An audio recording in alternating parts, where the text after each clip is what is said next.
It's worth noting that in the restaurant's signage, the word fish was larger than any other. The fact that the name included the term wet bar was curious, since most dine-in restaurants have a wet bar. Wet bar simply means a bar with running water that serves drinks. It should not be confused with the term raw bar.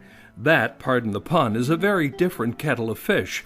It refers to a bar that serves raw oysters. I saw no raw bar at Fish Exchange. The granite-topped drinks bar at Fish Exchange was quite attractive. It was a semicircle affair with a bank of shelving at the rear that formed a pedestal above which there was another bank of decorative backlit shelves. Fish Exchange reached out to mixologist Sheldon O'Neill, who came up with the restaurant's 8 specialty cocktails. We went with the Brigus Martini, a blueberry-flavored creation.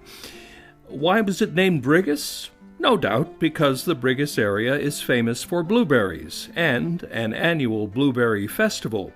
Dark, with hint of vodka and deep berry taste, this pleasant, not-too-sweet drink had a noticeable basil finish. While not 100% of the sea, just over 2/3 of Fish Exchange's food menu featured seafood. I was surprised to see only single mention of oysters. It was a modest dish of 3 raw oysters on the half shell with mignonette sauce. The PEI Malpec oysters, the only type offered, were fresh as an ocean breeze and delectable. Fish Exchange's crispy Shanghai Calamari looked and tasted pretty much like the standard deep-fried squid served in many Asian general and takeout restaurants. The squid, glazed in sweet chili sauce and sprinkled with green onions, sesame seeds, and crushed peanuts, was enjoyably tender.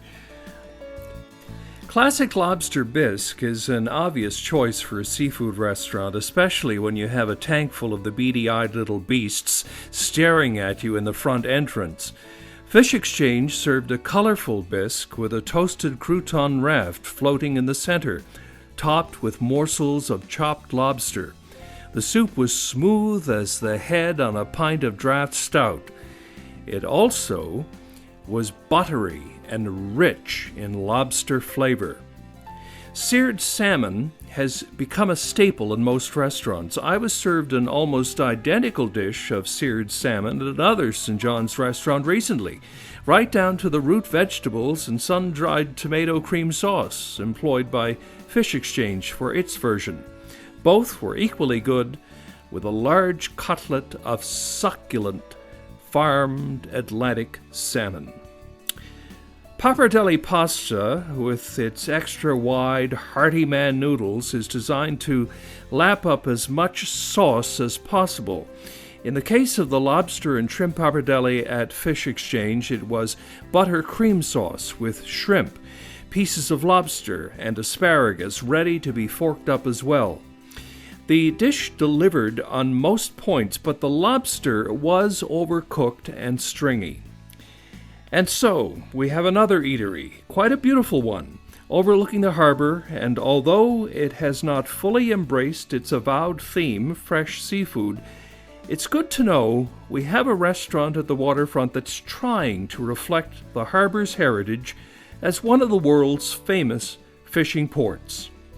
St. John's Fish Exchange receives a rating of 3 out of 4 stars. A meal for 2 with wine, tax, and tip costs approximately $160.